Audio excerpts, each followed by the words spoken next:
Welcome to our video on Jetpack Compose Basics. Today, we'll be exploring the core concepts of composables and observable state, essential to building modern Android UIs. Let's start with composable functions. In Jetpack Compose, a composable function is where the magic happens. It's a regular Kotlin function annotated with a composable that describes your UI. Take greeting, for instance, a simple composable that takes a name and displays a greeting message. These composables transform the way we build UIs. Instead of a separate XML layout file, UI elements are created and managed directly in Kotlin, offering a more intuitive and concise approach.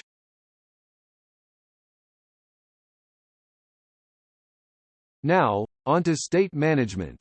In a composable world, state drives your UI. Here's where mutable state of comes in.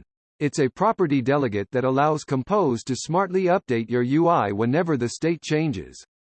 Let's look at the counter example. Every time you press the button, the click count is updated. Thanks to the observable state, Compose knows exactly which parts of the UI should be redrawn, making it incredibly efficient.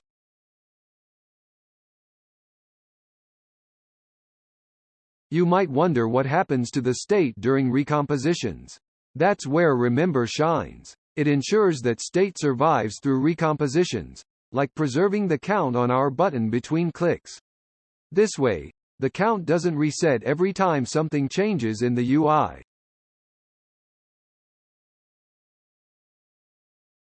Now, what if we want to make our composable functions pure, with no internal state? We use a pattern called state hoisting. This means we move the state up to the parent, making the child a stateless composable, like our hoisted counter. It accepts a count and a function to handle the count change, making it highly reusable and easier to test.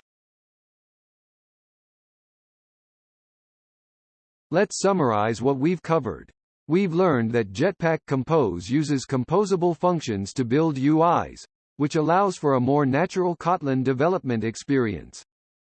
We've seen that observable state is key to making our UI dynamic and responsive, with Compose taking care of the heavy lifting for efficient updates. Remembering state across recompositions is crucial for a consistent user experience. And finally, state hoisting is a powerful pattern that enhances the reusability and testability of our composable functions. And that's a wrap on our introduction to Jetpack Compose. Thank you for watching.